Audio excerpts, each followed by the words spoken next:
السلام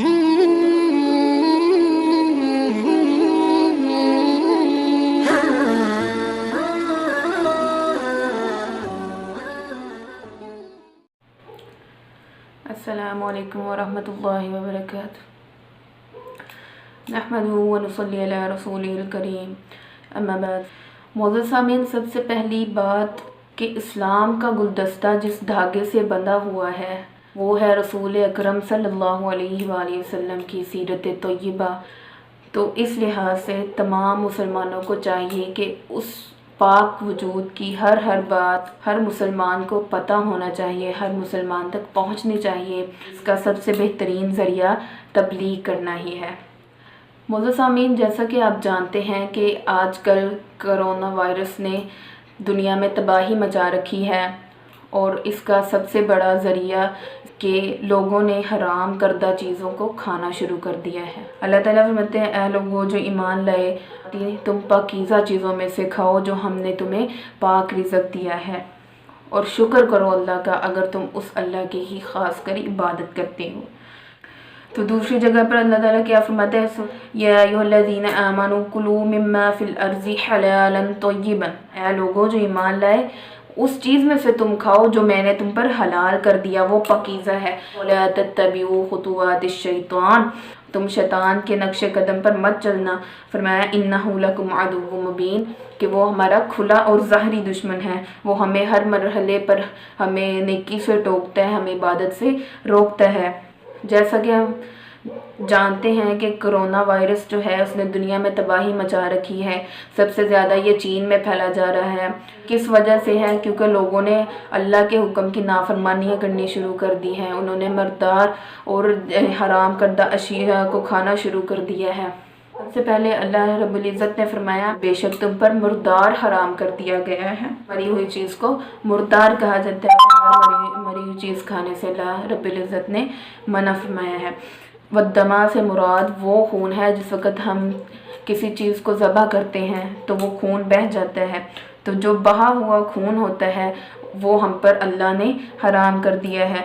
ہمیں اللہ کے احکام کو بنا کسی سوال کے، بنا کسی بحث و مباحث کے اس پر عمل کرنا ہوتا ہے، تو اللہ اسی عمل سے زیادہ خوش ہوتے ہیں۔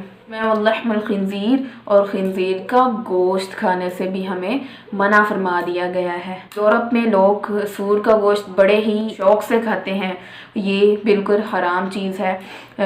آپ یورپ میں چلے جائیں تو وہاں جا کر آپ دیکھیں گے کہ وہاں پر فحاشی کتنی عام ہے، گلیوں اور بازاروں میں لوگ فحاشی عام کر رہے ہیں، وہاں پر فحاشی کسی عام چیز کی طرح ہے، فحاشی کو گناہ سمجھا ہی نہیں جاتا۔ اور یہ کس قوم کا حال ہے؟ خنزیر کھانے والی قوم کا حال ہے، حرام کھانے والی قوم کا حال ہے۔ اور ہر وہ چیز ہم پر حرام کر دی گئی ہے جس پر غیر اللہ کا نام لیا جائے۔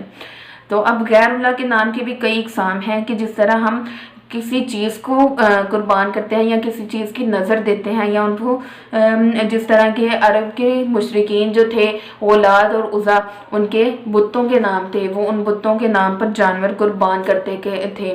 وہ کہتے تھے یہ جانور لات کے نام ہے، یہ جانور عزیٰ کے نام ہے، یعنی ان کے ناموں پر ذبح کیا کرتے تھے۔ یا پھر مجوسیوں کی طرح کہہ لیا جائے کہ وہ آگ کے نام پر کسی چیز کو قربان کرتے تھے یا کسی چیز کو ذبح کرتے تھے۔ فرمایا بس جو کوئی مجبور ہو جائے، نہ وہ حد سے بڑھے اور نہ وہ عادی ہو اس چیز کا۔ اب اس سے مراد کیا ہے؟ اللہ تعالیٰ نے ہمارے لیے جو حرام چیزیں کی ہیں، پھر بھی اللہ تعالیٰ نے ہمارے لیے اس میں سے کچھ چھوٹ رکھی ہے، اور چھوٹ کی بھی کچھ شرائط ہیں۔ اور وہ شرط کیا ہے کہ اگر بھوک بندے کو اتنی زیادہ لگے کہ وہ مرنے کے مرحلے تک پہنچ جائے، اگر کچھ کھائے گا نہیں تو اس کی موت واقع ہو جائے گی، تو اس مرحلے پر وہ حرام کھا سکتا ہے۔ معزز ناظرین، دیکھیں اللہ رب العزت نے ہمارے لیے ہر مصیبت سے نکلنے کا راستہ بیان کر دیا ہے۔ فرمایا اگر وہ مرنے کے مرحلے پر ہے، اس کی موت بالکل قریب ہے، اگر کچھ نہ کھایا تو اس کی موت واقع ہو سکتی ہے، تو اس بندے کے لیے فرمایا ہے کہ وہ حرام کردہ چیزوں میں سے کچھ کھا سکتا ہے، لیکن علاوہ حد سے بڑھنے کے، وہ اس کو ذخیرہ کرنے ہی نہ لگ جائے، وہ حد سے نہ بڑھے، والا عادن، اور نہ وہ اس حرام گوشت کی عادت ڈالے۔ تو اللہ تعالیٰ نے کیا فرمایا، فلا اسمن علیہ، تو اس پر کوئی گناہ نہیں ہے، ان اللہ غفور رحیم، بے شک اللہ بخشنے والا اور رحم کرنے والا ہے۔ تو آپ کو اس پوری آیت کی اچھی طرح سے وضاحت کر کے میں نے بتا دی ہے، بالکل ہی مختصر اور اختصار کے ساتھ میں نے اس کو بیان کیا ہے۔ تو جس طرح سے اللہ نے توفیق دی آپ کو سمجھ آ ہی گئی ہوگی کہ انما حرم علیکم المیتۃ، بے شک حرام کیا تم پر مردار، والدم خون، واللحم الخنزیر اور خنزیر کا گوشت، وما اہل بہ لغیر اللہ وما اہل اور جو حرام کیا بھی اس کے ساتھ، جو اس کے ساتھ جس چیز کو حرام کیا ہے وہ ہے وہ چیز جس پر غیر اللہ کا نام لیا جائے۔ فَمَنِ اسْتُرَّ غَيْرَ بَاغٍ وَلَا عَادٍ، فَمَنِ اسْتُرَّ پس جو کئی مجبور ہو جائے، غیر باغین نہ وہ حد سے بڑے، ولا عادن اور نہ وہ عادی ہو اس چیز کا، فلا اسم علیہ تو اس پر کوئی گناہ نہیں ہے، ان اللہ غفور الرحیم، بے شک اللہ تعالیٰ بخشنے والا اور رحم کرنے والے ہیں۔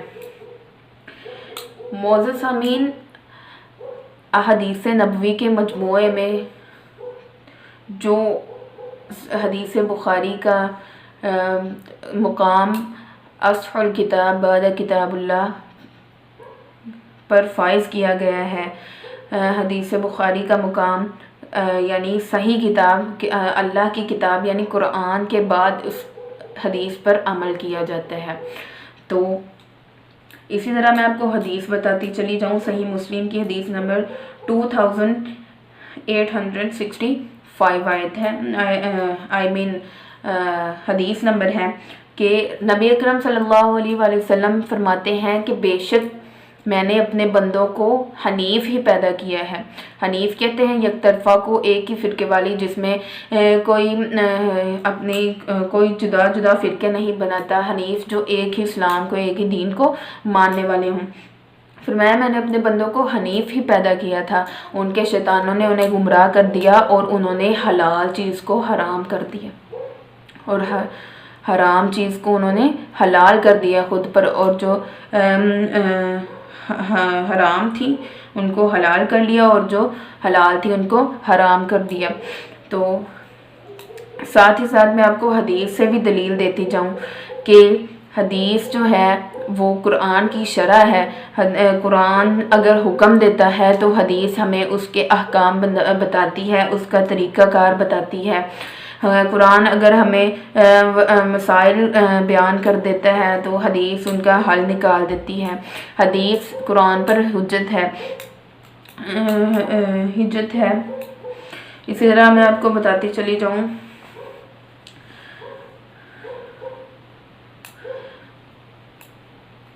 سورہ انعام کی 145 آیت نمبر ہے، جس میں نبی اکرم صلی اللہ علیہ وسلم مخاطب کر رہے ہیں، قُلْ لَا أَجِدُ فِي مَا أُوحِيَ إِلَيَّ مُحَرِّمًا عَلَى الطَّاعِمِ يَطْعَمُهُ إِلَّا أَن يَكُونَ مَيْتَةً أَوْ دَمًا مَّسْفُوحًا أَوْ لَحْمَ الْخِنزِيرِ فَإِنَّهُ رِجْسٌ أَوْ فِسْقٌ أُهِلَّ لِغَيْرِ اللَّهِ بِهِ فَمَنِ اسْتُرَّ غَيْرَ بَاغٍ وَلَا عَادٍ فَإِنَّ رَبَّكَ غَفُورٌ رَحِيمٌ۔ اس آیت کو بھی میں بالکل پہلے کی طرح بیان کروں گی کہ آپ پر کوئی دشواری نہ ہو سمجھنے میں، آپ پر کوئی مشکل نہ ہو۔ فرمایا نبی اکرم صلی اللہ علیہ وسلم فرماتے ہیں، قُلْ لَا أَجِدُ میں ایسی بات نہیں پاتا جو مجھے وحی کی جاتی ہے، مجھے کی گئی وحی میں ایسی بات نہیں پاتا کہ اللہ رب العزت نے وہ چیز حرام کی ہو کھانے والے پر جو اس کو کھاتا ہے، مگر وہ مردار ہوگی، یا پھر بہتا ہوا خون ہوگا، یا پھر خنزیر کا گوشت ہوگا۔ نبی اکرم صلی اللہ علیہ وسلم نے فرمایا کہ کھانے والے پر ایسی کوئی چیز حرام نہیں کی گئی جو ہماری صحت کے لیے بہترین ہو، بلکہ یا تو وہ مردار ہوگا، یا وہ بہتا ہوا خون ہوگا، یا خنزیر کا گوشت ہوگا۔ اگر اللہ تعالیٰ نے نبی اکرم صلی اللہ علیہ وسلم نے کیا فرمایا، خنزیر کا گوشت فَإِنَّهُ رِجْسٌ، بے شک اس لیے خنزیر کا گوشت کھانے سے منع کیا کیونکہ وہ ناپاک ہے، اس میں ناپاکی ہے، او فسق یا وہ فسق ہے، اُحِلَّ لِغَيْرِ اللَّهِ بِهِ کہ یا وہ چیز حرام کی گئی ہے ہم پر جس پر غیر اللہ کا نام لیا جائے۔